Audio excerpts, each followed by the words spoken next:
Very warm welcome. Good morning, good afternoon, good evening, wherever you are. Bonjour, bienvenue. I'm pleased to welcome you to our webinar today, Language, Multilingualism and Literacy in the framework of the Global Alliance for Literacy.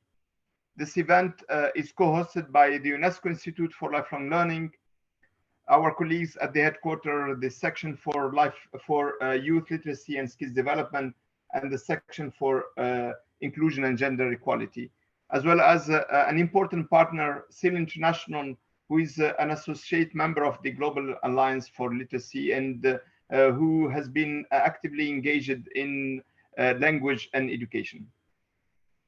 Esteemed colleagues, it's an honor to be with you today and to start our webinar. The purpose of our webinar is twofold. It has an advocacy purpose and a policy learning purpose.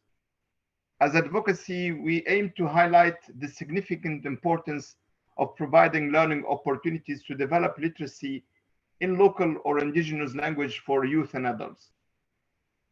As a policy learning dimension, we intend to support multilingualism by sharing promising literacy policies, programs, and strategies that are adopted by different member states, in particular, the Global Alliance for Literacy members and associate members as well. Let me say that and highlight that this webinar marks a second in series of webinars that we are organizing, and three webinars that we, as a Global Alliance for Literacy, will be organizing in the coming months. And we started with a very important webinar around a presentation of an important tool on how to assess and understand the level of literacy in a specific population, a tool that we have developed that is called EPAS, which stands for Everyday Life Skills and Practice Survey, which builds on work that was conducted and research that was conducted by our UNESCO Institute for Statistics in Montreal in a program called Assessment and Monitoring Program LAMP. So this is the second webinar that we are organizing, and we look forward for participation. We have more than 50 members from the GAL and other associate members, and also other stakeholders that are joining us today. So we'll continue our journey of knowledge sharing, of knowledge building, and of peer learning that we hope can advance the agenda, and we can advance our agenda together. The issues of multilingualism and its role in promoting inclusion, education, and social cohesion has been highlighted in the 2021 UNESCO report, World Report on Languages. And I think it's very important to highlight that we have today more than 7,000 languages that are used in the world, but half of them are at risk of disappearing, and that will mean disappearing of culture, of identities, of knowledge that exists in different societies and different language setting and spaces. So UNESCO has put as a very important agenda and is acting in the forefront of the global literacy efforts to safeguard these languages, to promote these languages and culture and our linguistic diversity. That is a human, I would say, heritage that we have to keep and we have to maintain. There is an important framework that we have adopted internationally, which is the UN Indigenous Language Decade from 2022 to 2023. And it's a way for us to act together in a multilateral context to advance this agenda and advance this agenda together. We also consider that multilingualism has a different dimension. Some of them are about human rights, and that's the right to education. That's the right to access to language and to master literacy skills. But it's also an economic dimension. It's about developing skills to thrive in the economy, in societies. It's about finding jobs. It's about advancing in career development. But it's also societal. It's about how we preserve identities, how we promote culture, and how we advance different culture. So it's very important that we consider multilingualism and investment in literacy in multilingualism context as a multidimensional, and I think we'll be discussing this in our meeting today. Our 30 members of the Global Alliance for Literacy are advancing this agenda, but they are faced with major challenges. Just to give one figure, today, the GAL countries are host of around 583 million illiterate persons out of the 756 million that we have worldwide. So, and we know that most of the illiterate persons are women. So most of the challenges that GAL countries are facing are about addressing those issues. And multilingualism is part of the solution and part of the attention that we have to give that. Member states are actively engaging in policies, in programs, and strategies, and we'll hear about some of them in this meeting today. So kindly allow me to introduce the agenda of our webinar today. We'll begin by examining language and multilingualism approaches adopted by GAL countries at the policy level. Then we'll learn more about promising cases and literacy program in multilingual contexts. Finally, we'll engage in a discussion for future research in the domain of language, multilingualism and literacy, specifically in relation to adult learners. And I would like to extend my gratitude to all participants and our speakers who are joining us today.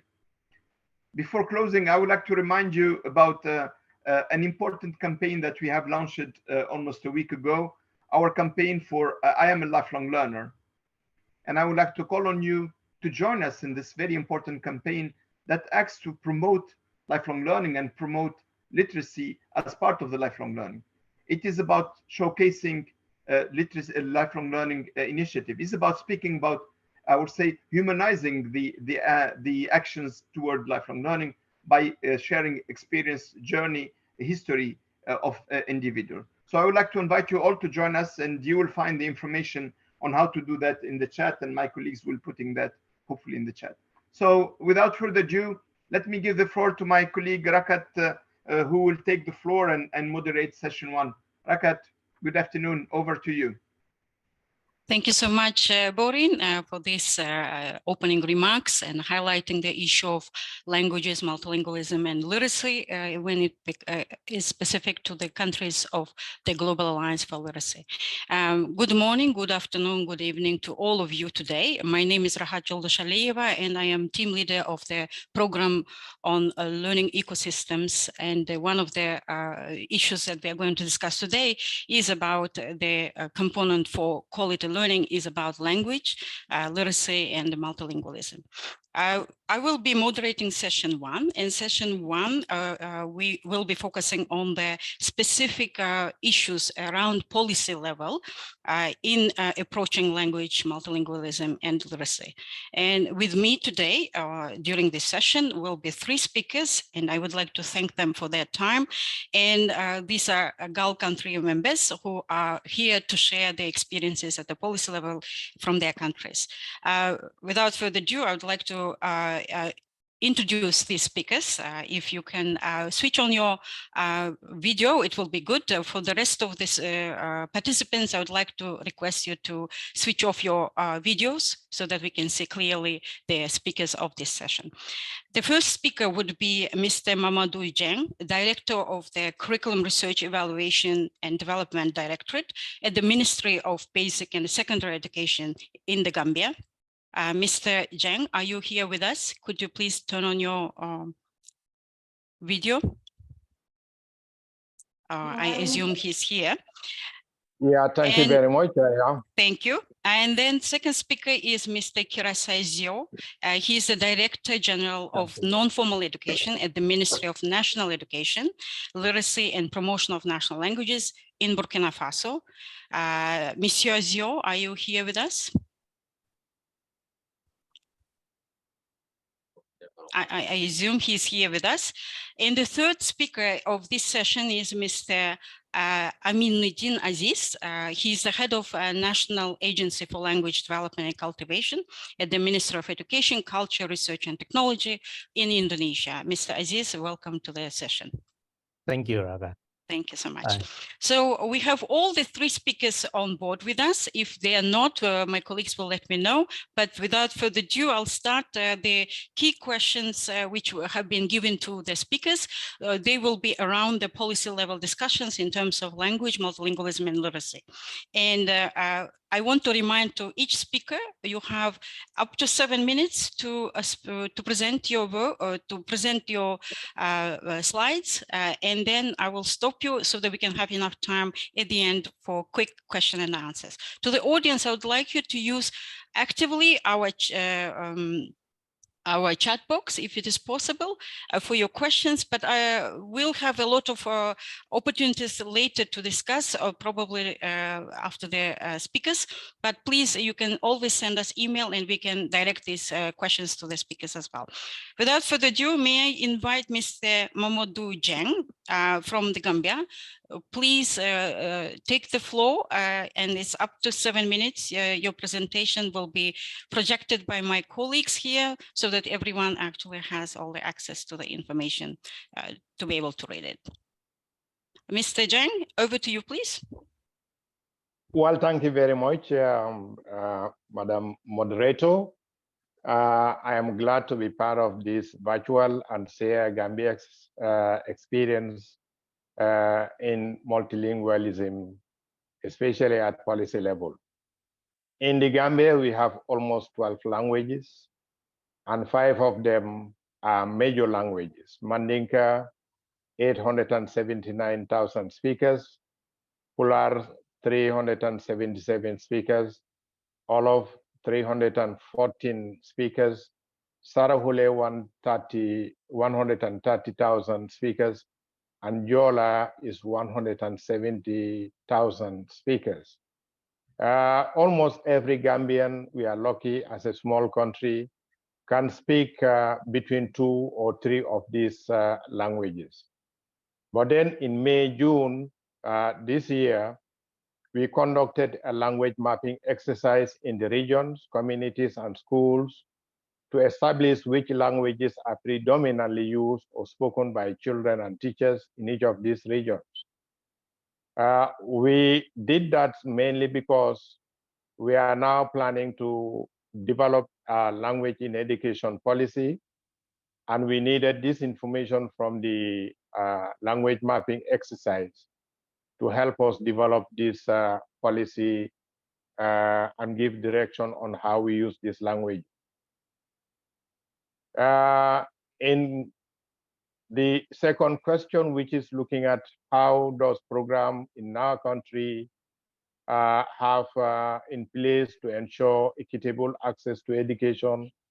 And I believe in terms of inclusion in provision, which is addressed through the use of these national languages as medium of instruction from early childhood to grade 3, is one way we are addressing the issue of equity in education. Because if you look at the L2, which is English language in our case, those children in city centers or urban areas who have literate parents, they may not be struggling if they come right into grade 1 or 2, because at least they would have had experience in this language at home. But majority of children who are from the villages and communities where English is not spoken, they're struggling as they get into grade 1 or primary 1 in our case, because the language introduced to them, English, is new. So from 2011 to 2018, we piloted the use of national languages as part of our literacy program. And the impact assessment in 2014 has shown that when children actually learn through their language, the language they are comfortable in, they are better off, they learn faster. This is why we are now developing a language policy in education, which will give direction on which languages to use as medium of instruction in the regions and schools and communities. The policy will also give direction on how and when national languages will be taught as a subject because we have that intention not only to use it as medium of instruction, but we also want to teach them as subjects so that children can choose which language they want to study.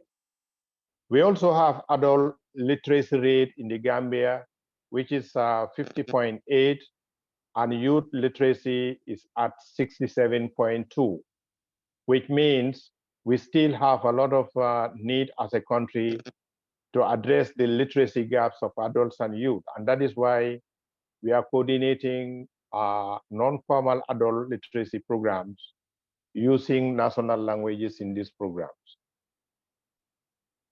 What are the challenges or obstacles as a country that we envisage in implementing this language policy? Some of the foreseeable challenges in implementing the language policy in education in the Gambia are this. We may have some resistance from the populace who may not see the direct or indirect benefit, economic benefit of studying national languages. For them, the fact that for a long time, we are using English as medium of instruction, and they have seen that for one to learn and then get employment, they need to be very proficient in English. They wouldn't see the direct benefit of studying or learning in national language. So part of the campaign, we will have to do an engagement that we'll have to do with the public is to show them how using national languages is beneficial in terms of enabling children to learn faster, but also how that can transition in learning the L2 faster.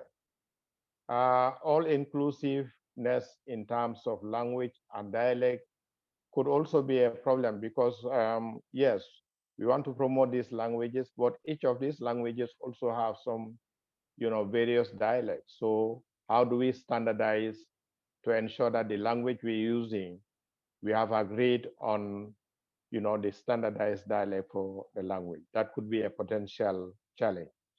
The feeling that it is a waste of time to study, someone's own language, because sometimes even during the piloting of this literacy program using national languages, some of the feedback we receive from some teachers and some parents is that why do we study our own languages? We are already comfortable in our language. Why do we study that?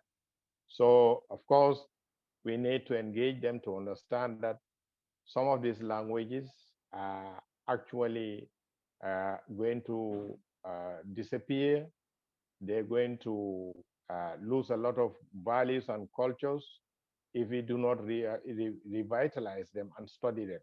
But also, learning through one's own language is important in many ways because it will help the learner to have a smooth transition from home to the school. Most of them who do not have this L2 studied at home or spoken at home, and they get into the classrooms, they are struggling not only with the new concept that they are learning, but the language through which they learn. Thank you very much. Thank you so much, Mr. Jeng, for a very interesting presentation showcasing the practice or the policy directions that Gambia is taking at the moment. Without further ado, I would like to invite Mr. Zio from Burkina Faso. He is the Director General of Non-Formal Education to share the experience of Burkina Faso to us, to our countries. Thank you so much. Monsieur Zio? Ok, oui, merci bien. Oui, oui. Ok, Merci. alors, donc, good morning or good afternoon. Thank you very much. My name is Kirassai. As you were saying, I'm Director General of Non-Formal Education. I think we're going to go straight to point one, if we may. There we go. Since we have limited time, so we are on the next slide. The speaker may not be seeing. Okay, next slide. Next slide. All right, so for the first question then, first of all, the social linguistic context of Burkina is endowed with a wealth of languages, 59 languages, which are grouped into three major categories. You have minority languages, you have dominant and vehicular languages, and you have the languages which are used for wide or wider communication. The minority languages are threatened with disappearance, and some can have only between 1 or at the very most 10,000 speakers, from 1,000 to 10,000 then, with very restricted territory concerned. And to try to support these languages in 2022, we developed a language policy. Next slide, please. So Burkina developed a linguistic policy in 2022, as I was saying, which is designed to promote and to protect national languages and to try to save languages threatened with disappearance from such a fate. We also want to make our organizations to promote so-called minority languages more dynamic. We want to better describe these languages, to endow minority languages with learning materials, use them as a medium and as a taught language, next slide, and also to create sub-commissions for these languages. We could quote a number of specific references regarding the legal instruments which provide for the promotion of national languages with the constitution, a number of languages, the most recent of which is the framework law on making national languages official. But there are other aspects as well, using national languages throughout primary school. And there is the fact, of course, that national languages are used by a huge majority of the population. We saw in 1979 survey that only 2% of the population of Burkina spoke in French, and the others always used national languages. Next slide. So next you have the translation of official documents into national languages. This is something that is provided for on a regular basis. Currently, for example, we are translating our citizens' budget into some 10 different national languages. You have the contributions to protecting and promoting national languages made by other ministries with specific examples that could be mentioned there. We make no secret of our interest in promoting and officializing national languages as formally formulated in 2019. And then we also try to set up various organizations, for example, the Permanent Secretariat for the Promotion of National Languages in 2019, and then promotion of national languages through the CNL, the National Language Commission of Burkina Faso, to promote languages, including minority languages. So a second, in answer to the second question then regarding strategies, we have a bilingual strategy. We want learners to use two languages throughout, French and the national language, because we feel that bilingualism is one of the best possible ways to guarantee peaceful coexistence between languages and the communities that speak them, as well as an antidote against glottophagy. Now, in answer to the challenges that stem from linguistic barriers, we have two levels. First of all, you have formal education, then you have non-formal education. So formal education, first of all, you have the planning that provided for general scaling up of these languages with greater dissemination of bilingual education in primary school, as well as multilingual teaching in post-primary or secondary school. Currently, we have some 10 national languages which are taught as an addition to bilingual education, and we want to make sure that they can be used more widely in primary school and in junior high school. Next, you have the training of teachers and teacher trainers, or those who manage the teachers, with the various training institutions like the Norbert Zongo University, and you have taking account of national languages in examinations. There is a continuum which is being rolled out for multilingual education through the extension of what we call the CMS, the specific multilingual junior highs, and we are continuing to generalize bilingual education. Next slide. Could we have the next slide again, please? Thank you very much. So as regards non-formal education, here the speaker has shut off his mic, it seems. Mrs. Yo, your mic is off. Could you please turn on your microphone? Hello? Oui. Yeah. Le son est Okay, actif. good. We can hear you. We can hear you. Madame, je peux aller? Oui, oui. Yes, we can hear. Shall I continue then? Thank you very much.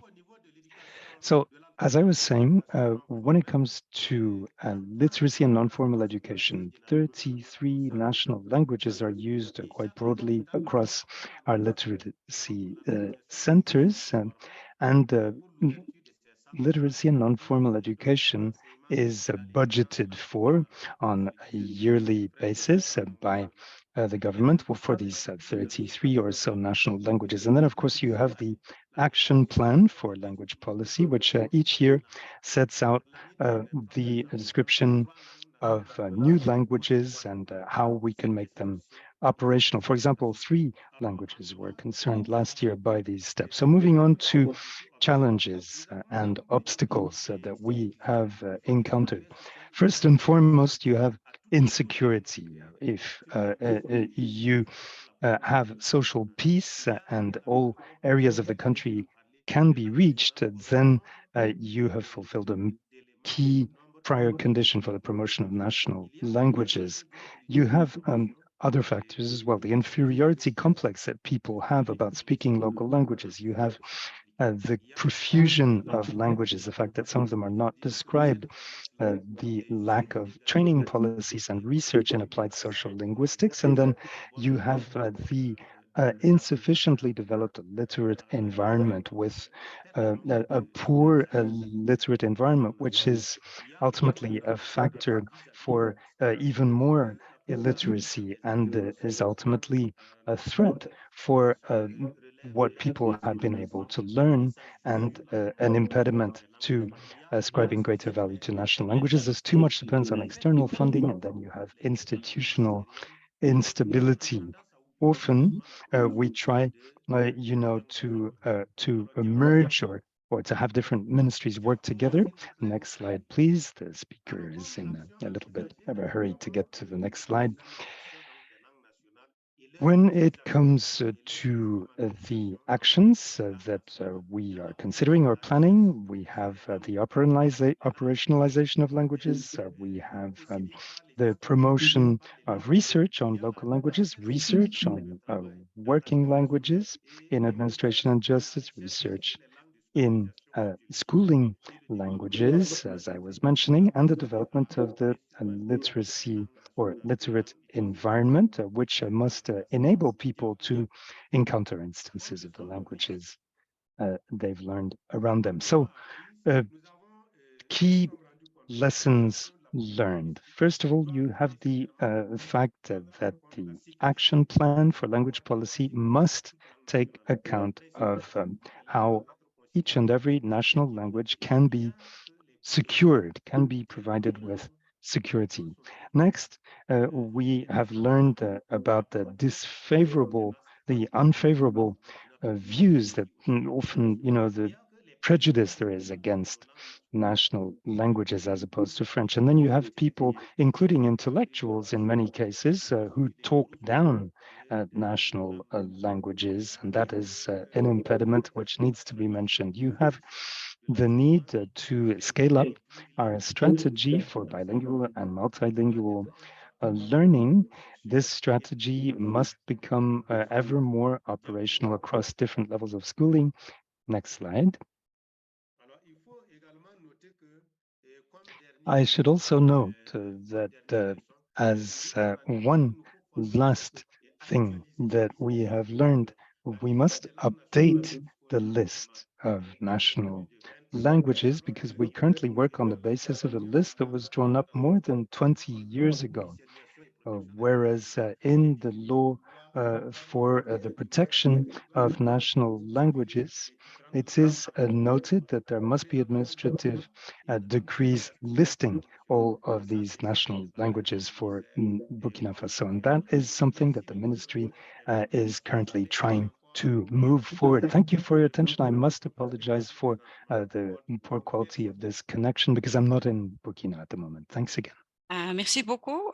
Thank you so much, Mr. Thank you very Zio, much. for this very interesting experience shared from Burkina Faso.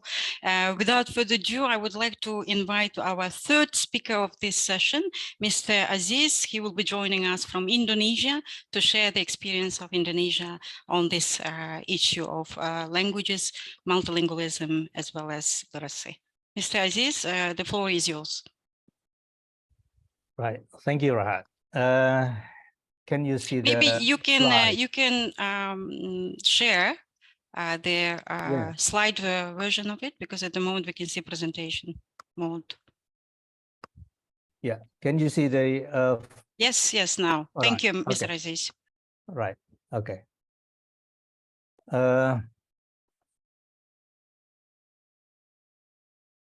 Thank you for the time, and I will discuss the approaches to language and multilingualism at policy level in Gulf countries, and this is to show the Indonesian experience as requested by the committee. Now, there are three issues that I will discuss. One is the language situation in Indonesia. I will present the facts and challenges, and then the multilingualism and the rights of minority languages, and the government intervention in relation to language, multilingualism, and literacy. Let me first share with you the facts and challenges that Indonesia is facing. Number one is the regulation. The laws of Indonesia recognize three categories of languages: the local languages, national language, and foreign languages. And in regard with the local languages, we have documented about 718 local languages, and this is more than 10% of the languages found globally. And these languages have various levels of vitality, from safe, critical, to endangered. And Indonesia is a very vast country, but we can see how the distribution of languages in the Western versus the Eastern regions. In the Western region, the number of languages is quite small, but they have quite large and dense population. On the other hand, in the Eastern region, the large number of languages, it is more than 75% of the total languages, but the population is quite small. And at present, almost all Indonesian people have the competency to speak in the national language, Bahasa Indonesia, or Indonesian language. I can see that this is, on the one hand, it indicates the great success of the campaign of building nation unity and nationalism through the language. We have been campaigning about the use of Bahasa Indonesia, and I think this is a great success. But on the other hand, it becomes a threat to the existence of the local languages. That's the contradictory fact that Indonesia is facing. Many local languages, consequently, are facing extinction for various reasons. Among others, For example, number one, the attitudes of the speakers. They feel inferior or less prestigious when speaking in local languages. And this has been also shared by other two colleagues from Gambia and Burkina Faso. And the second one is the mixed or inter-ethnic marriages. So there will be a competition of parents' languages in the home setting, which results in shifting to a third language. So rather than there is a conflict, to avoid conflict in the home, then parents will choose national language, for example, not using their local languages anymore. And the third one is the migration due to education or work reasons, which require the use of a new language in the new place. And that's the three reasons among other reasons. With regard to the literacy and numeracy levels, I can say that the literacy and numeracy levels of Indonesian students in particular, it is still very low. And this is probably because of the level of reading habit is very low. And there is also a shortage in reading materials that attract students' interest.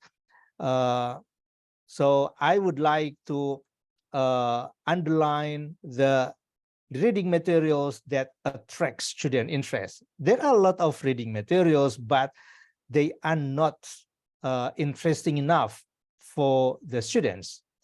And the next one is the overloaded subject matters in the school curricula. Yeah, there are more than 17 subject matters that have to be learned by students, for example, and that's quite many. And the data shows that 1 out of 2 school students do not achieve minimum literacy and numeracy levels. These are the challenges that Indonesia is facing at the moment. And with regard to multilingualism and the rights of minority languages, I can share 4 points here. Number one, with the diversity of languages, becoming multilingual or being able to speak in more than one language is essential, although inter-ethnic communication is mediated easily by the use of the national language, Indonesian language here. Yeah, the language of Indonesia. Second one, the rights of minority languages to survive are guaranteed by the laws. We have various regulations that have been issued to guarantee the development, cultivation, and preservation of the local and national languages. There are so many regulations. And what is important here to underline is that there is a clear division of responsibilities between the central government in Jakarta and the local governments at the level of the regency and provincial levels for the development, cultivation, and preservation of local languages, meaning that there is a clear responsibility who will be doing what in terms of the cultivation, preservation, and the development of local and national languages. Number 3, literacy, because this is now becoming more and more popular, is included as one of the priority programs in the national development plans. And this has been declared by the president at the national level that literacy becomes one of the national priorities in the national development plans. And therefore, it is a fact that most Indonesians are multilingual since childhood. So they learn local language on the one hand, and they also learn national language, Bahasa Indonesia or Indonesian language. And later on at school, they will also learn English or other foreign languages, but mostly English, Arabic. So looking at these problems and the challenges, then Indonesian government, I will only provide 2 interventions here. The first intervention regards the preservation of local languages. We focus now more on the revitalization than on documentation, meaning that we are trying to revitalize the languages because we have enough documents already. Documentation only does not mean anything without any effort to revitalize the local languages. That's the idea, the policy level. So we focus more on revitalization rather than on documentation. Number two, we provide different models for different circumstances, because as I mentioned, Indonesia is very a vast country, and we have different languages, and we provide different models, and these models are decided or determined by different factors. One is the linguistic vitality of the language, of the local language, I mean, and then the second one is the method of transmission of the language of a generation, how this is transmitted in the domestic, in the community, and in the educational setting. Whether the language is taught at school or not, that becomes one of the consideration in whether it will suit which models. We have three models: model A, model B, and model C. That's what we call them. And the next one will be the competition among existing languages. What I mean by here, the use of languages by each respective speaker, whether they will use more one language over the other, or they will use 2 or 3 languages at the same time. So these are the 3 considerations that we take into account in determining which model suits which circumstances. Mr. Aziz, you have maybe you can have 2 more minutes and right. Okay. Yeah, right. Sorry about that. Right. Yeah. Okay. Revitalization activities are conducted in all domains, in homes, schools, and communities, and there will be an active participation from language activists, from parents and members of communities, and we also provide learning materials in local languages, and minority and local languages are used as the medium of instruction in the early years of education. In the past, we did not use this. And in terms of the intervention number 2, with regard to literacy, we have focus group discussion with children, parents, teachers, and experts to determine the contents of reading books. This is to improve the quality, the level of literacy level of the students. And books are developed by experts on children book writing and illustrated by professional illustrators. So at the moment, if we look at the books found in Indonesia, we have very interesting books now with brilliant illustrations, with limited text. And books are leveled according to the reader's age and reading skills development. And this book at the moment are only distributed to early childhood and elementary schools with the lowest level of literacy skills, according to our survey nationally. And after we distribute the books, we also conduct supervision on how to optimize reading books, as well as on how to display books attractively. So these are 2 interventions that we have in Indonesia, and we are now in the phase of monitoring and evaluating our intervention, because this is a new initiative that we did since 2 years ago. Thank you very much. Thank you so much, Mr. Aziz. I would like to thank all the 3 speakers. Unfortunately, we are already over time dedicated to our session. If you have any questions to our speakers, Mr. Jeng from the Gambia, Mr. Zio from Burkina Faso, Mr. Aziz from Indonesia, who spoke about the policy level discussions as well as initiatives and the practices in their countries, please share your questions to the Secretariat of Global Alliance for Literacy. We'll be connecting with them and get the responses from the speakers. And thank you so much for your time, all of you. And I would like to request my colleague Maria Yasunaga to start the moderation of this session 2, which will be focusing on program level initiatives in the Gulf countries. Marie, the floor is yours, and thank you so much for your attention. Thank you, Rakat. Yeah, welcome everybody to the session 2. This session will focus on literacy programs in multilingual contexts. It is my great pleasure to welcome Ms. Amna Khalid and Mr. Abdullahi Mobai, who will share their knowledge and experiences from Pakistan and Senegal. They're going to present the program that won the UNESCO International Literacy Prizes in 2017 and 2019, respectively. The first speaker, Ms. Khalid, is the executive advisor of the Citizen Foundation.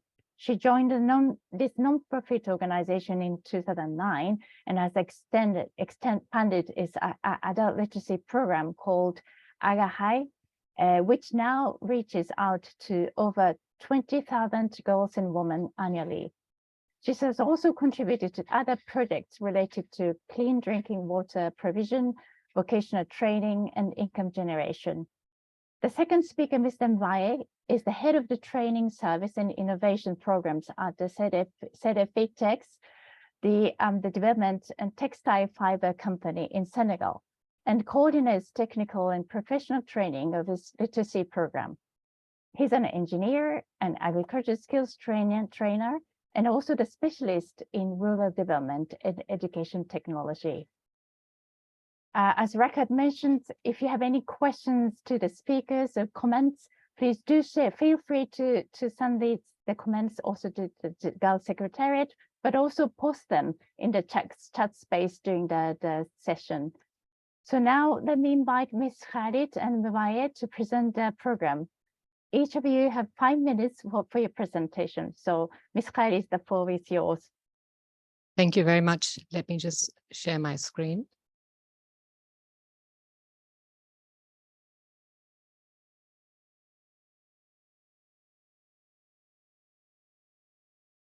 Can you confirm that you can see it? Yes. All right, I'm just looking for. I see it well. Wonderful. Thank you for giving me this opportunity to present our work. I hope to share a sense of the challenges that we face and our efforts to deal with them. My presentation has 2 sections. First, I'll briefly describe the context in which the Aagahi Adult Literacy Program operates. It'll include the literacy, education, and language landscape of Pakistan. And we'll also cover the formal and the non-formal educational interventions by the Citizens Foundation, or TCF. The second section will provide a bit more information on Aagahi, the curriculum that we use, and the challenges that we faced in our growth and impact journey. Notably the trade-offs between standardization for scale versus localization for relevance. And then I'll share some excerpts from an impact assessment study that was done recently and some initiatives that we're rolling out as a result. So Pakistan has the 5th largest population and with the 2nd highest number of children, out-of-school children in the world. And less than half the women are literate. The national language is Urdu. There are over 70 languages spoken across the country. Quality of education, however, is an issue. And many private schools, they advertise English as the medium of instruction in order to attract people, because that's the proxy for quality that is being held. The Citizens Foundation was set up in 1996, and it currently operates over 1,800 primary and secondary formal school units across the country, and there are over 280,000 children from less privileged backgrounds. The Economist has said that TCF is perhaps the largest network of independently run schools in the world. From the very beginning, it was decided that Urdu, being the national language, that would be the medium of instruction. The English language would be taught, but only as a subject and not as a medium of instruction. And this standardization of the curriculum is actually one of the key factors that has helped the Citizens Foundation to scale its operations. Beyond formal schooling, as we scaled operations to newer locations, there was a need to remain connected to the communities and the landscapes that we discovered. Beyond formal schooling, TCF has explored non-formal interventions such as Aagahi, which is the adult literacy program for girls and women around its schools. Aagahi means awareness. We've also developed a Sindhi literacy and a life skills program for children in non-TCF communities. We've also done research on, now this is a tongue twister, MTB-MLE, which is which stands for Mother Tongue-Based Multilingual Education, in which a 4-language learning model was piloted in the deserts of Tharbakar, Sindh. Now, in the spirit of continuous learning and development at TCF, we recently conducted an extensive socioeconomic profiling exercise where over 240,000 students and 120,000 families were interviewed by TCF faculty on household demographics, asset ownership, how children read to school, what the education level is for family members, and including religion and household spoken languages. And this information is being used by the organization to inform program design and operations. From the survey, we were able to identify that 45% of TCF mothers and 30% of TCF fathers are not literate. I will just take a moment to indicate that the literacy rate for TCF fathers is the same as the national, whereas for mothers, we are at 55% can read or write as compared to 47% for the country. So there are more literate mothers in TCF communities as compared to the national average, whereas the fathers, it's the same level. So we've also gotten a comparative literacy rate for elder siblings as well. And there's a lot that we can glean from this data. And this is a very recent sort of survey that we've done. And it will inform us in terms of gender as well as generational gaps in education. And from this survey, we saw that Punjabi was as widely spoken as Urdu, followed by Sindhi in TCF families. Now, this brings me to the second part of my presentation, which is on Aagahi. Aagahi was initiated in 2005. This is TCF's non-formal adult literacy initiative. It's for the mothers of TCF children. It was initiated, sorry, for the mothers of TCF children, but it's now for the all community girls and women. It was intended initially to bridge the communication gap between the school and the home, and also within the home between the parents and the children.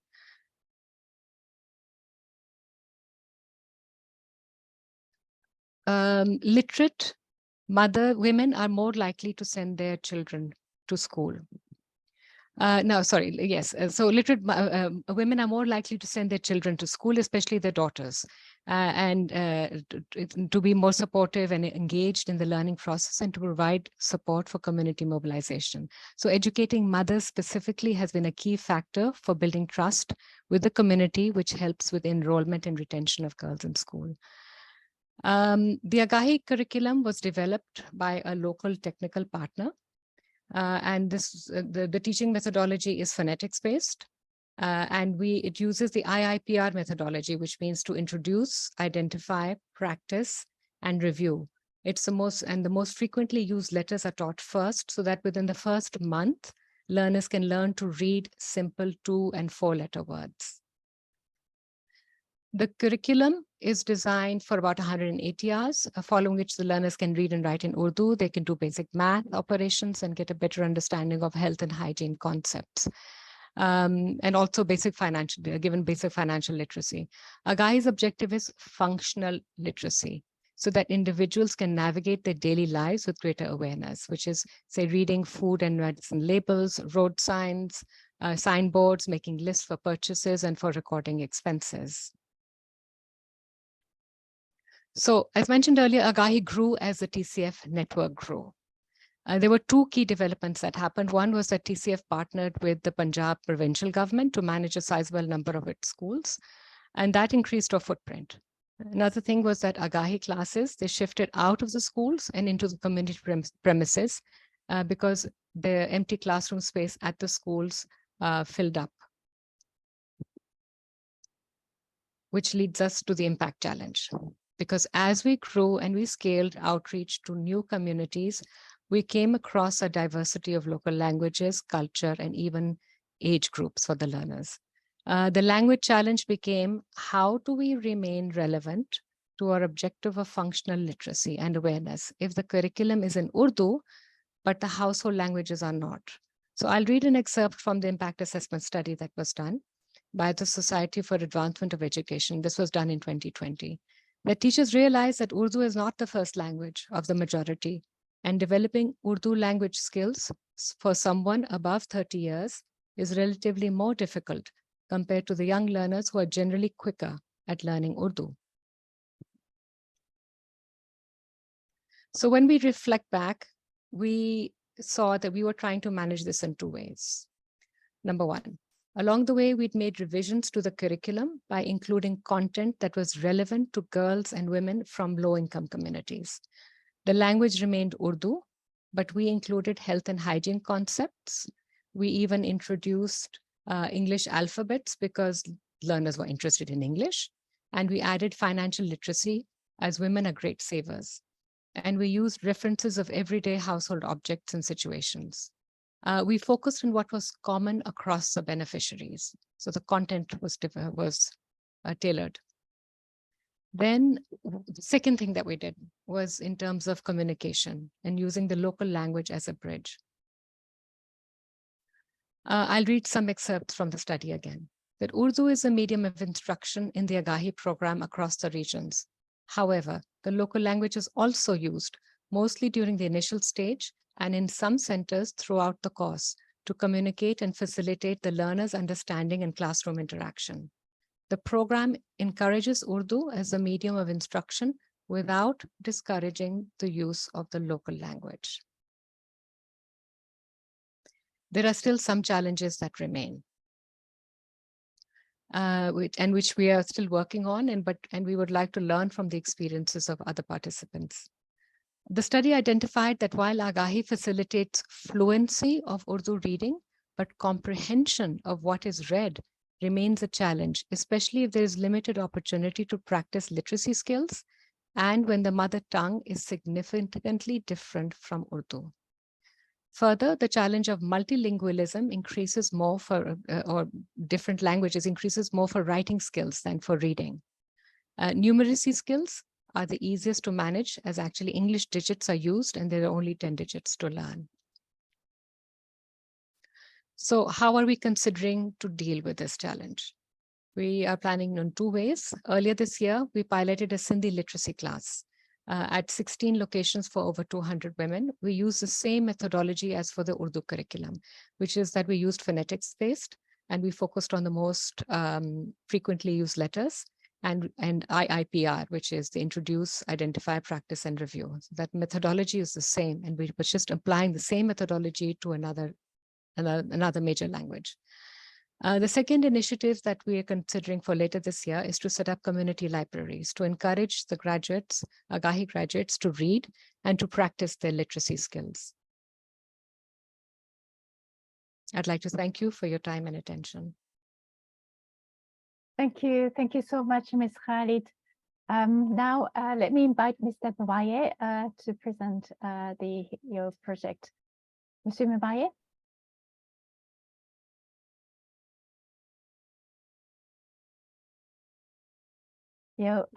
Your microphone, please unmute. Oui. Oui, merci. Bonjour. Can you hear me? Good, thank you. I hope you can hear me well. Can you hear me? Yes.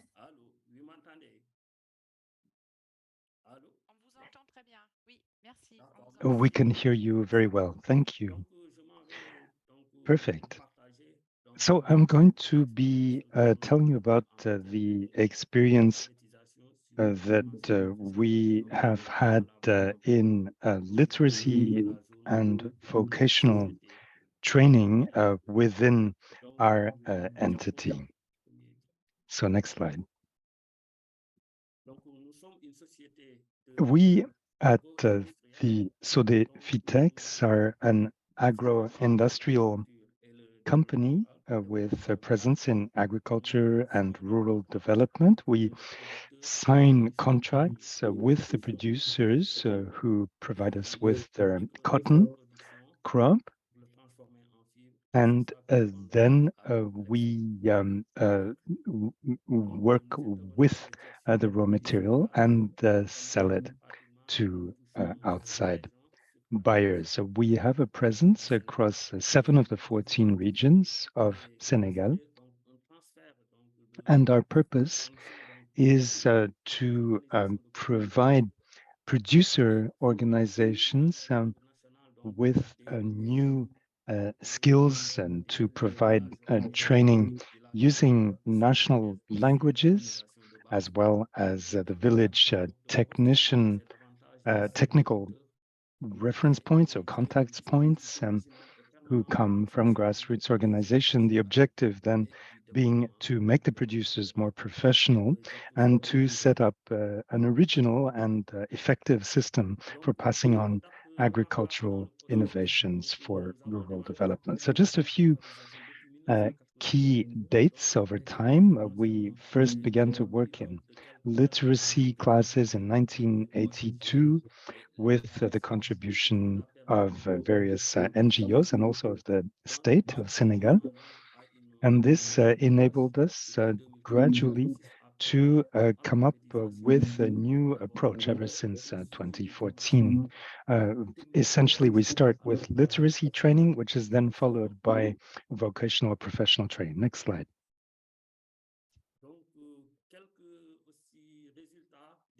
Perhaps I could also give you some figures about what we have been able to achieve. We feel that this approach is an essential way to promote economic growth in rural areas. So here are the figures. 63,735 people have taken part in this retraining, including 15,032 women, and among all of these people, some have been further trained to become professionals in their own right. So we have different kinds of profiles for literacy work, people who are monitors or supervisors, people with multiple skill areas. We also have peasant agriculture advisors and technical contact points. And all of these human resources enable us to provide a very useful pool of skills for the rural economy. Next slide. Our strategy is to create a literate environment, so to speak, starting with the beneficiaries who are producers aged between 20 and 45 and who are wholly unable to read and write, and to enable them to acquire skills in reading and writing for day-to-day purposes in mathematics, as in the national languages, which are the most widely used in the cotton growing areas of Senegal, namely Pulaar, Wolof, and Manding. So then we selected the best trainees who go on to take part in foundational, vocational, and technical training based on, of course, what they have been able to learn in terms of literacy training to some of the new emerging areas of work, endowing them with the technical and professional skills that they need. Some of the things that make the program more effective are that it is well accepted, it is accessible, and that is something which provides us with a form of democratic legitimacy. We don't try to impose anything upon the community. And in terms of this democratic legitimacy, that acceptability is very important. The accessibility is important too. Then you have the resources which are made available. And with these literacy programs, we always try, to make sure that no matter what people's social background or cultural context may be, that they can take advantage of these programs. And then you have the ability to adapt to local realities. That is another strength of our program. It enables us to create conditions for participation that are suitable for the environment we work in. Next slide. The innovative touch of our practice is, first of all, to do with the certification that is provided by Sodefitex, along with the Ministry of Employment and Professional and Vocational Training and Crafts. And then we are constantly reviewing and approving the training programs based on a skills-based approach in accordance with the policy, which has been developed by the professional and vocational training subsector as part of its overall strategy for reform and modernization. And thirdly, we want to strengthen the literate environment. We want to make sure that the media and the tools used for training are suitable for the context and for the target audience or learners, and drawn up in the national languages, again, Pular, Manding, and Wolof. Next slide.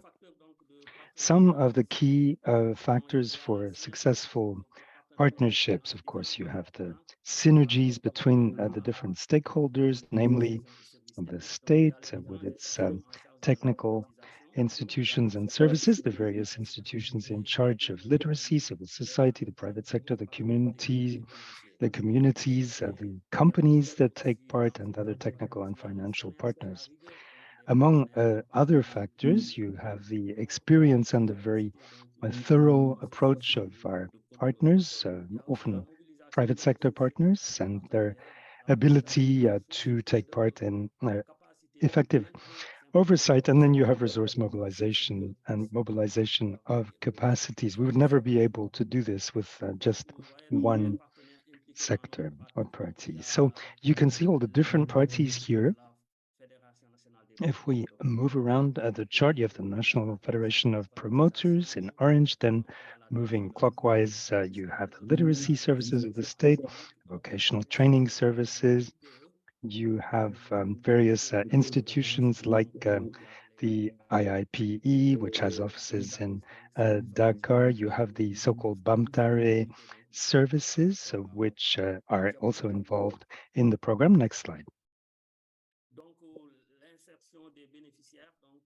So what happens to our trainees when they finish their training? About 90% of them become parts of GPCs or cotton producer groups or major family farms when they finish their training, because there is a quite substantial demand, which is channeled through the National Federation of Cotton Growers.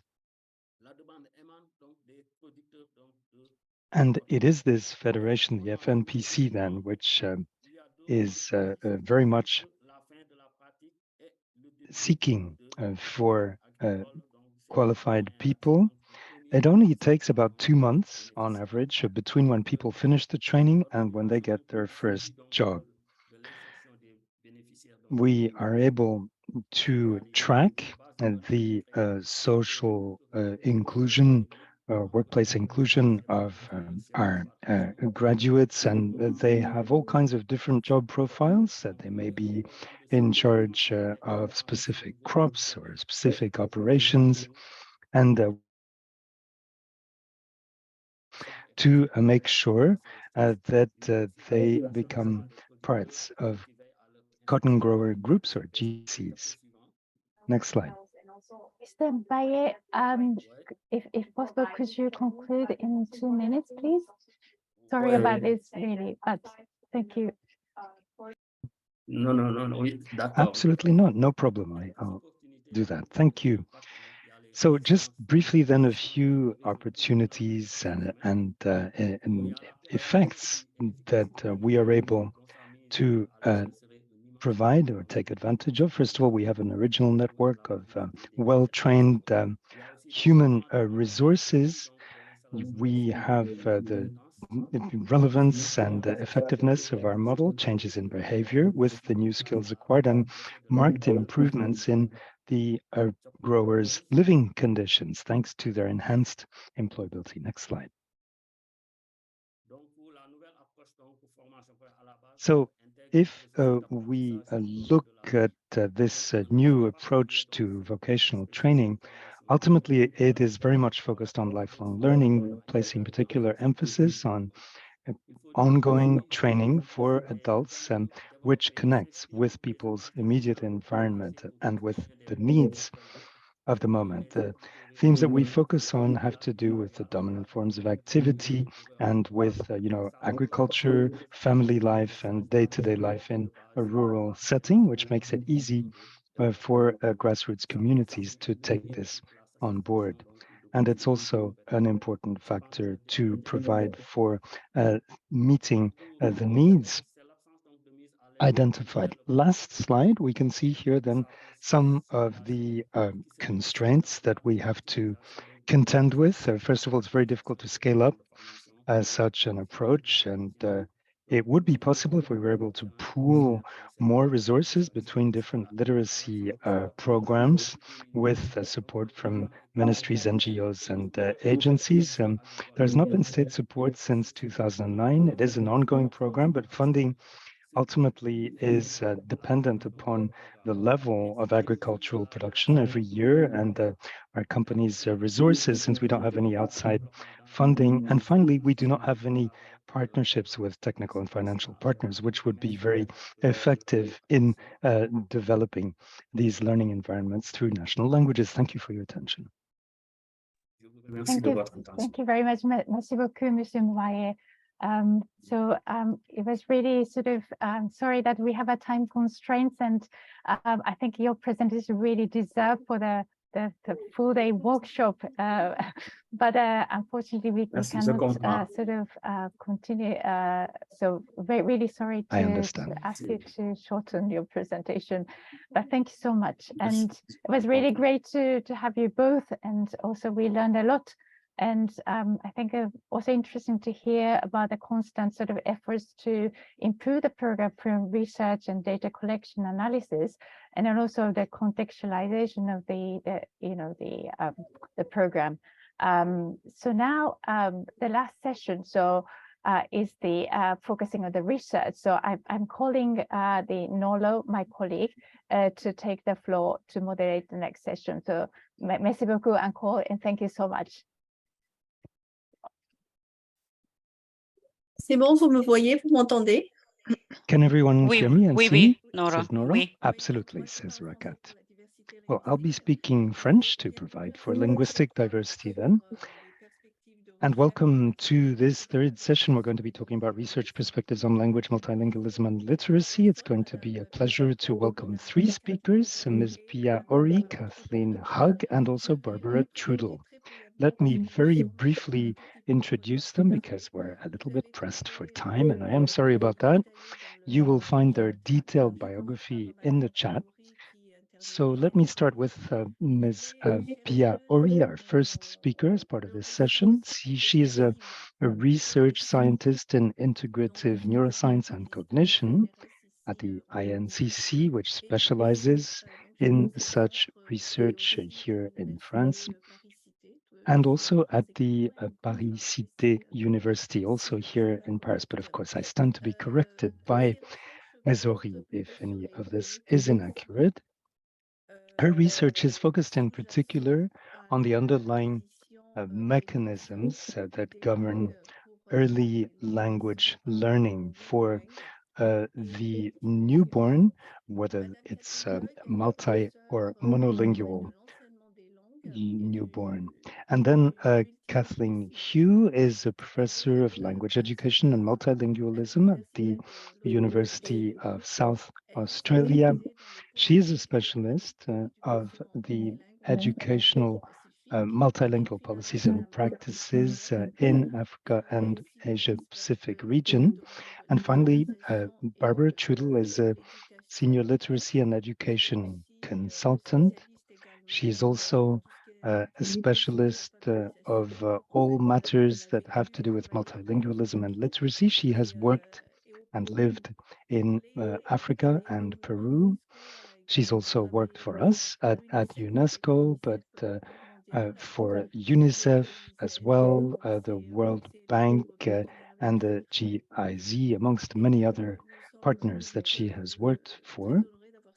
And so we are absolutely delighted to have these three speakers, and we'll start now with the presentation by Ms. Ory.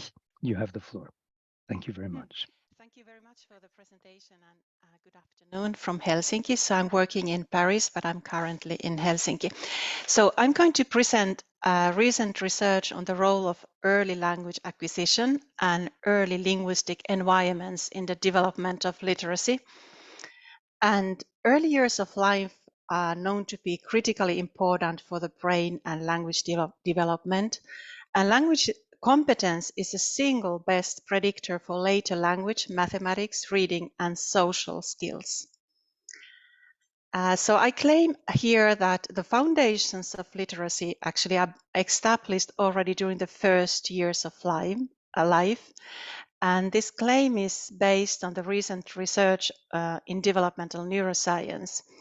We know that the mechanisms of brain mechanisms underlying language learning are present from birth, and newborns are ready to learn any language or languages they are exposed to. Early childhood is, however, characterized by critical periods for learning, which means that there are certain times of higher neuroplasticity during which an infant is more ready to learn certain aspects of language, such as native phonology or principles of grammar. And here today, I'm going to give an example of native phonology, which is important in later reading skills. So during the first year of life, infants become more and more accurate in discriminating sounds in their native language. And evidence shows that bilingual or multilingual infants, they become sensitive to native sounds of their both or all languages. And there is no any developmental delays in bilingual or multilingual infants. Interestingly, it has been shown that this capacity to discriminate between sounds in infancy predicts later vocabulary development. The better this discrimination is during the first year of life, the larger the vocabulary will be in later childhood. Vocabulary growth is essential in language development. Larger vocabulary predicts, in turn, better reading accuracy and reading comprehension at school age. So all this evidence indicates that early language competencies are important in developing reading skills. So practicing future reading skills actually starts already during the first years of life. So how to provide an optimal environment for language development, for vocabulary growth, and also reading skills? So there are several factors. First, language learning occurs always in social interaction with caregivers, with teachers, and other community members. And back and forth conversations and linguistic interactions between children and adults are essential for learning. Linguistic interactions, they improve also cognitive and social skills such as attention and emotional regulation, which are necessary skills later at school. Second, both the quantity and the quality of language input is important. Infants learn statistical properties, which means patterns and regularities of their native language when they receive enough input, language input from their caregivers, from their parents. Quality of language input refers to the use of native language in interaction with infants and children, and the use of linguistically diverse and rich speech. Also, home literacy environment, which means access to books, frequency of shared reading or storytelling, are shown to be important factors in language development. So there are also other external factors that contribute to opportunities to learn, such as families' socioeconomic situation, maternal education, and also maternal well-being, maternal mental well-being. High quality preschool education is also important for future language development. During the preschool years, vocabulary growth, abstract language use increases, and narrative skills are improving. And research shows that preschool age children learn the best through play. Playful learning increases curiosity and has a positive impact on language learning. Also, the use of music in teaching has a positive effect. Even short duration playful music interventions are shown to boost language learning in preschool age children. So to conclude, research shows that there is a strong link between early language development and later emergent reading skills. This demonstrates that it's beneficial for children to learn to read in their home language or languages. Use of heritage language in pre-primary and primary education provides better opportunities to gain knowledge. It results in better academic outcomes and also facilitates the cooperation between parents and school. And brain plasticity and learning potential are extensive during the first years of life. And early interventions such as increasing parents' awareness of the importance of linguistic input, mental well-being, and also providing high-quality preschool care, they are all beneficial for children and promote their lifelong learning. So thank you for your attention. Merci beaucoup, Madame Rämä-Ory. J'ai maintenant le plaisir de donner la Thank you parole. very much. And I'm delighted now to give the floor to Mrs. Kathleen Heugh. Thank you.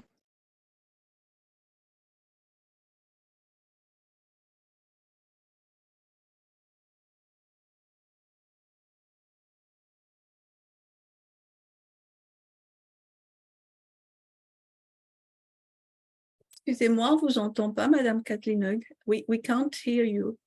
Sorry, we can't hear you.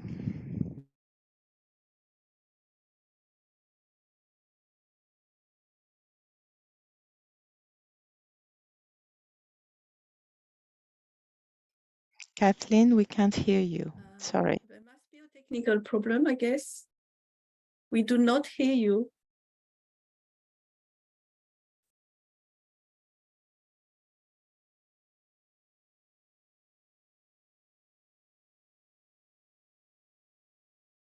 Nora, maybe we can ask Kathleen to maybe a microphone is not properly plugged in, or she has muted on the computer keyboard. She can check those. Can you please, Mrs. Kathleen Heugh, can you please check your sound, your audio? We do not hear you, please. We see a slide on the screen, but we don't hear you. We don't see you and we don't hear you. She's here. We can see video is there. Okay. Okay, I'm changing the speaker. Can you hear me now? Yes, yes, we do. Thank you. Okay. Sorry, it seems that my headphones were not working. So if you could just move to the next slide. Thank you. Most mainstream education systems do not accommodate multilingual students, especially multilingual students from minority, marginalized, and Aboriginal or Indigenous community backgrounds.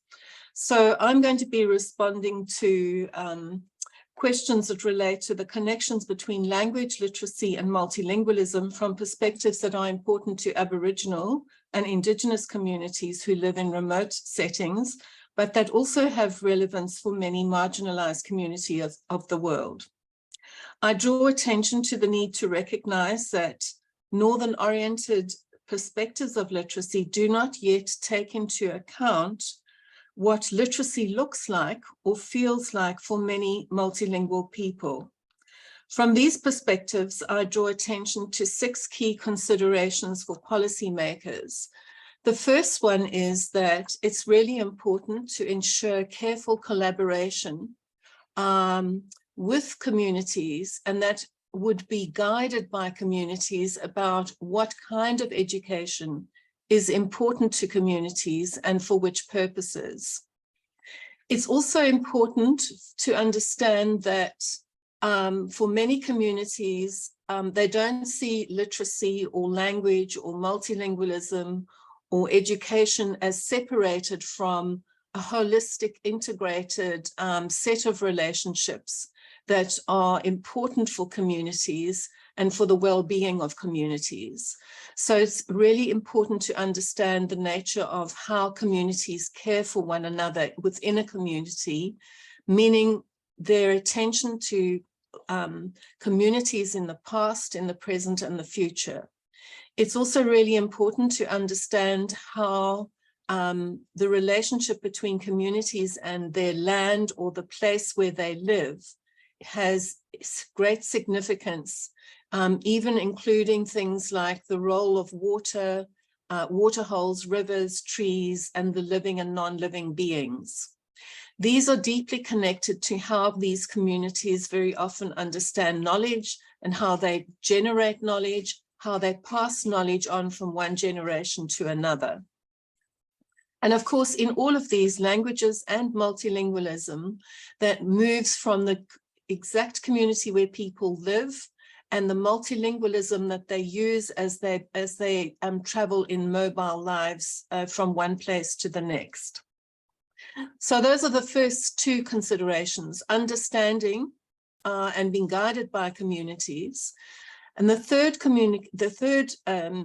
consideration is any education system that works with Indigenous communities needs to start with the community systems and gradually build pathways that open access to regional and national education systems. And these, of course, will mean bilingualism and multilingualism alongside community languages.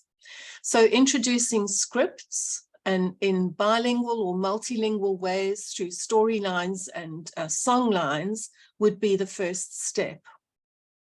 The fourth consideration is evidence-based understanding of bilingual and multilingual education, theory, practice, pedagogy, and assessment. The fifth consideration is capacity development to ensure sustainability and institutional memory within the educational institutions. And here, of course, we always focus on teachers, but we need to be making sure that we are building capacity with community educators and in teacher education. But this capacity development needs to go beyond teachers and community educators to those who are the teachers or the teacher educators, also those who are the education officials in the institutions, in the departments for education, and also in the ministries of education of every country. And then something that has become quite clear through much of the research that has been taking place for the last 40 years is that it's almost inevitable that in any Department of Education or Ministry of Education, there will be rely on blockages in the systems, agents who prevent change to take place swiftly. And it's really important to try to unblock those situations as quickly as possible, because one agent who knows how to block systems can actually prevent change for many generations of students. The picture that you see on the left-hand side was produced by 15 community members from 3 communities in the central desert region of Australia. And this is not just a painting. It involves histories, stories of the communities of the central desert peoples, the Anangu peoples in central Australia. So it's not just, when I talk about literacy, our understanding of what literacy might look like, it's not necessarily literacy that you see written on a piece of paper or on a text. It's very often in the relation or manifests itself in forms of art that people know how to read, and children need to learn how to read.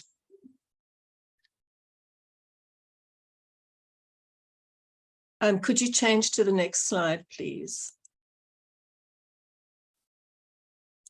In this slide, I draw attention to the views of a particular Anangu elder, a woman who is an educational philosopher and an artist called Katrina Chitai, who lives in the Central Desert. And she explains in both words and in her artwork the relationship between the language the child first hears and the many languages the child will hear during her lifetime. And she illustrates how each language is interrelated with knowledge. And I'll just read the parts that have been placed in bold. Before the baby is born, the mother's voice in the relationship is the #1 language. If I see a person, I can see the language in their spirit, their kurunpa.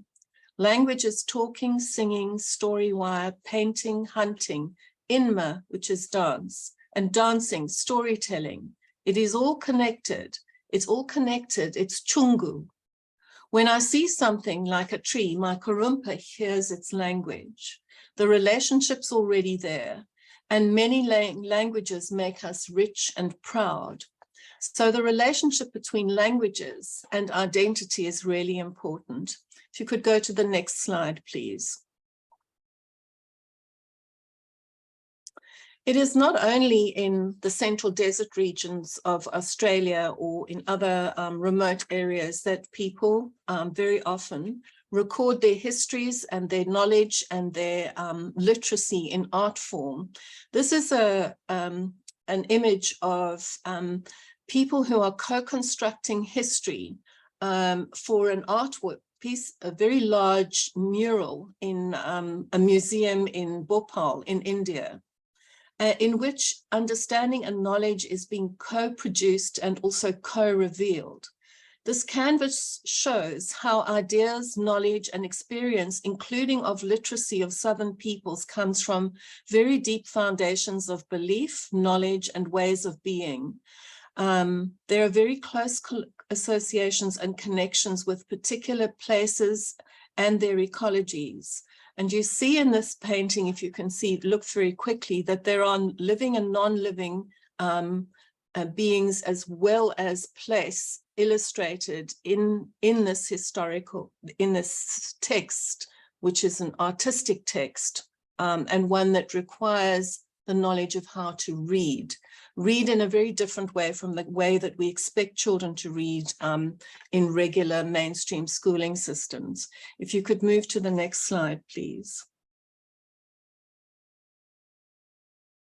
So in trying to link languages, multilingualism and literacy, we have to focus obviously on reading materials, and these reading materials need to reflect the community-based, place-based matters of significance to learners and their families. So in referring back to the last couple of slides, it's important that what's really significant to the children comes into, or the learners comes into the kinds of books that we produce when we're trying to introduce learners to education systems that join mainstream systems. So conventional materials may be monolingual as well as bilingual, sometimes trilingual materials. Bilingual and trilingual reading materials do need to keep languages separate from one another, and these languages can be presented in parallel. But when learners begin writing, they often mix their languages in ways that resemble spoken language. Teachers can gently guide learners towards separating 2 or 3 languages in writing over time, but never humiliate or punish students for mixing their languages.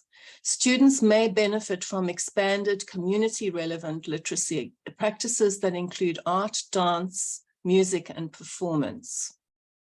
And now I turn to trying to define what multilingual education actually means. It means that it includes language, knowledge, and translation. Translation involves translating language and knowledge. Bilingual and multilingual practices and pedagogy can be known as translanguaging and also transknowledging. Horizontal translanguaging is the informal, everyday spoken language where people mix their languages, they code switch, they change the way they speak depending on whom they're speaking to. However, vertical translanguaging, which is the more formal use of separating languages, for instance, when we are deliberately translating from one language to another or writing two versions side by side, is absolutely essential if we're trying to ensure equitable access to higher education for our students. Transknowledging, which is the translation and exchange of community or local and other knowledge, is equally important. So all learners need horizontal and vertical translanguaging expertise and transknowledging expertise in order to succeed in formal education. So that's the end of the presentation. Thank you. Merci beaucoup, Madame Kathleen Heugh. Thank you very much, Mrs. Kathleen Heugh. We will discuss these presentations later on. And now I'd like to give the floor to Mrs. Barbara Trudell. Barbara, you have the floor. Une annonce, excusez-moi, nous avons... Sorry, I wanted to mention that we can have interpretation until 3 p.m. So we still have a little bit of time. Thank you. Thank you very much, Noro. If I could have my first screen. So I just wanted to share with you briefly about some research that we've been doing regarding adult literacy programming in a multi-language context. Next slide. Can you, okay. So the research and programming context for what I'm going to share with you has to do with adult literacy learning among low-resourced, often rural populations of Africa.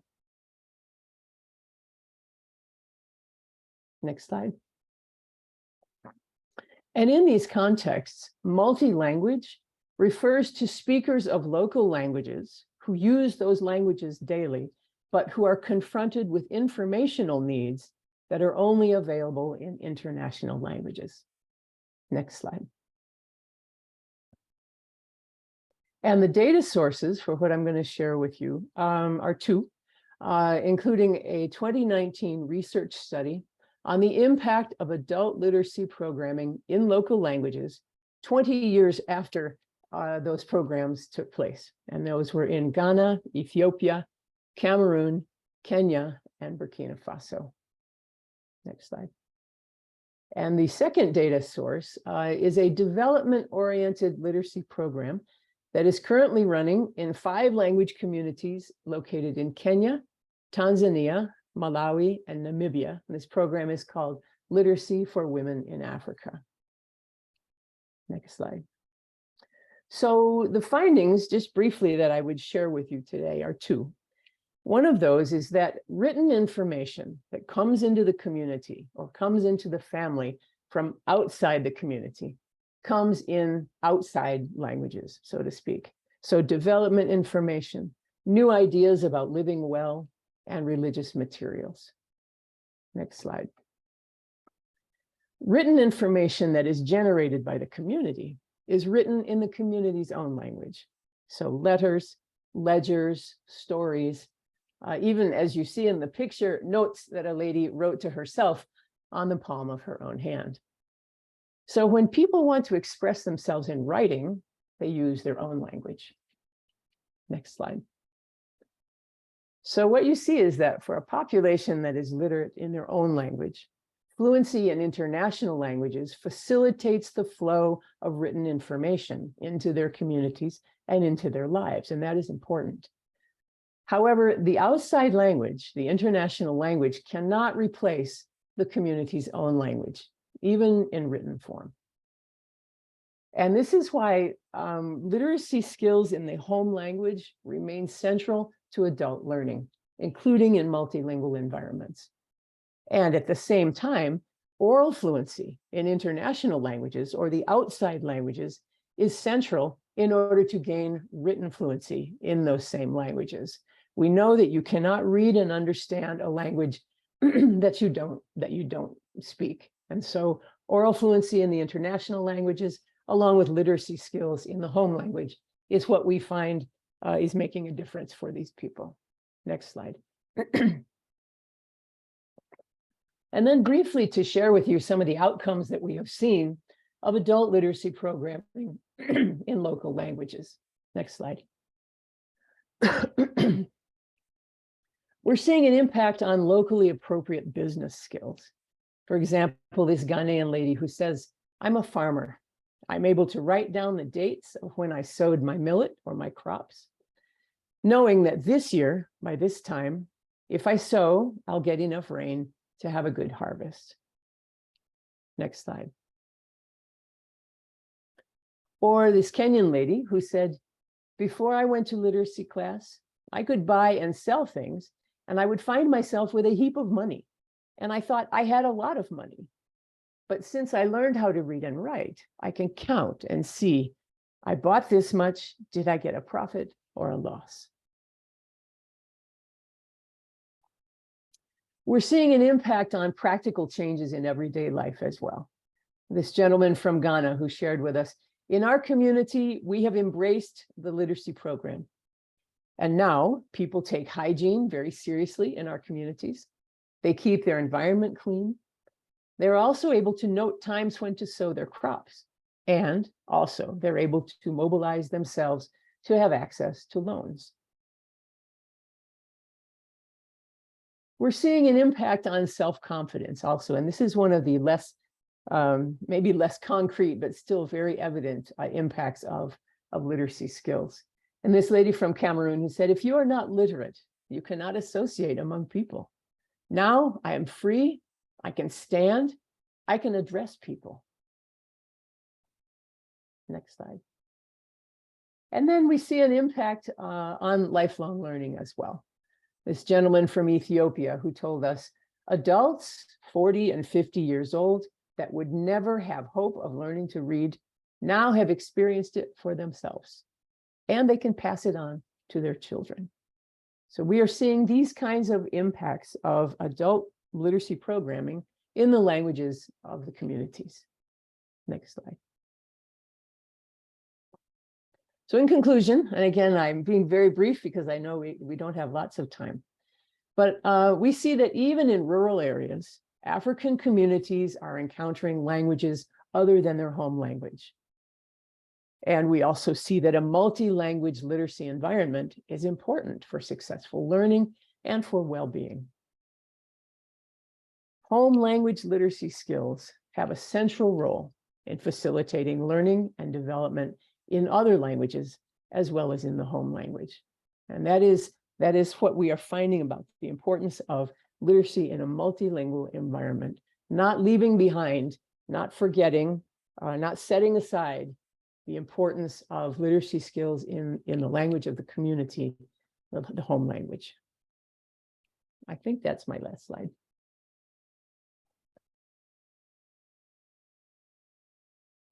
Merci beaucoup, Barbara. Well, thank you very much, Barbara. And I'd like to thank all three of our speakers. What I've come away with from these presentations has to do with the connections, the linkages perhaps between language, languages, multilingualism on the one hand, and literacy on the other, perhaps three key points. And I'd like to emphasize in this connection that the various presentations were designed to address some of the questions that were asked or the issues that have emerged in contexts such as, for example, Burkina Faso, Gambia, or Pakistan. Also talking about the importance of mother tongue and native tongue for children as well as for adults. Let me begin then with one of the points that was in Rämä-Ory's conclusion, and that is to do with brain plasticity for infants. And when we say that you start learning in the cradle, that really is a very important idea. That's where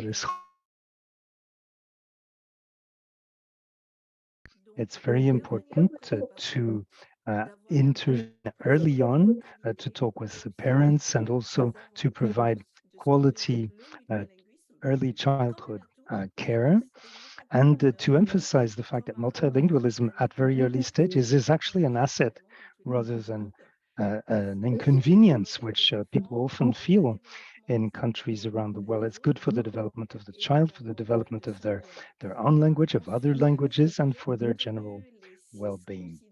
I have also duly noted the 6 key factors or considerations that were listed by Kathleen Heugh for multilingual contexts. So she was talking about the fact that it is primarily about marginalized communities, but in ordinary linguistic situations, presumably that is also true when language is a factor for exclusion rather than inclusion.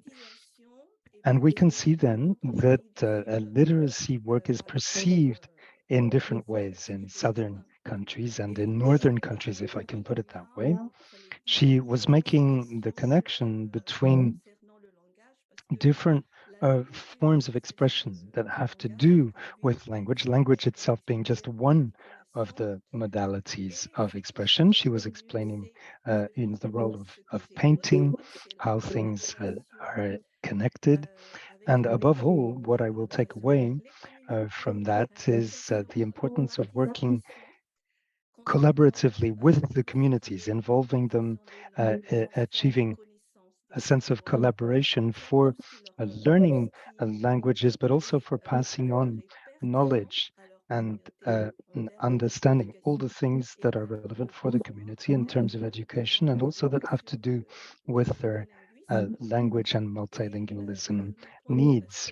And perhaps the last point that she brought up, which I feel is truly very important, namely to identify barriers or obstacles to change. I was listening to Burkina Faso, to the Gambia, but it's true for a number of different countries. Ultimately, the value of your mother tongue has to do with raising awareness about its value, because very often people have a very poor perception of the value of their own mother tongue. And then finally, what Barbara was stressing, the link between the original language, the language spoken at home, and other languages. She was talking about literacy skills in the language spoken at home and what a key part these play in the learning and development of other languages as well as the home language.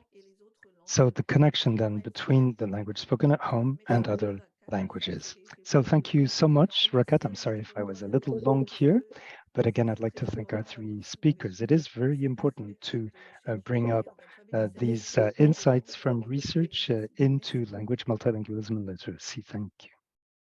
Merci, Noro, and thank you so much for all the speakers of session 2. Thank you so much, Noro. I'd like to thank all the speakers for this session.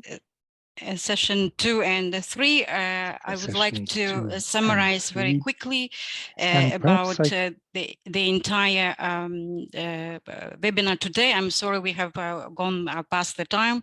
I will take a few minutes to summarize key points shared in session 1, 2, 3, and connect the dots probably. As you have seen that multilingualism is a norm rather than exception when it comes to almost all countries of our Global Alliance for Literacy. We have seen that countries such as Indonesia has 718 languages, while we have Burkina Faso housing 59 languages, and the Gambia, which is 12 languages of different size in terms of population speaking in those languages. Multilingualism plays an important and a vital role in promoting inclusive education and learning, and in general social inclusion in our societies, and promotes social cohesion by highlighting the linguistic diversities as our strength as a society rather than as a challenge to deal with. And I think it's also critical for us to highlight that in session 1, for example, we have seen how the governments are making it as a policy priority when it comes to language in education policies, and making sure that all the youth, children, and adults have an opportunity to learn in the languages of their mother tongue or native languages, also give an opportunity to acquire other languages because of many other reasons, including economic reasons, reasons of cultural dimension as well. And we learned, for example, the countries such as Burkina Faso, Indonesia, and Gambia, they have been working in the area on promoting language in education policies to ensure this inclusiveness as well as quality of learning for all. We have seen in session 2, for example, very specific cases from Pakistan and Senegal, how literacy programs have been implemented to ensure that adults, youth, and children as well in some contexts, they're learning different languages, but also developing literacies, functional literacies in specific languages that they are being taught or used in everyday life. We have seen in session 3, or we have heard from researchers from different methodology and empirical and positions and ideological position, if I may also say that from, for example, from the neuroscience, we have heard that or the importance of early learning in the language in literacy development is very important. Whereas in the second example, we heard also the critical aspect of acquiring language literacy development, but not from a very standard perspective of literacy, what we know what literacy is, but including art as well as one of the means of communication in the local context. We also heard the different examples and the use of these languages when it comes to everyday life. As an example of Barbara, for example, she shared the learners' voices, the voices of the people who are actually being offered the programs in multiple languages. And I think I would like to highlight that all of this brings us to a very important aspect, is that ensuring literacy acquisition, development, and use actually in local, national, or other languages, whatever languages are being promoted in specific country context, should be based on relevant research, data. And this is where we actually have to work more closely in the platforms such as this today, organized by Global Alliance for Literacy Secretariat, is critical because it gives us opportunity to learn from one another's experiences, not just the impact of successes that we have, but also challenges which we have been encountering in specific country contexts. I would like also to highlight that the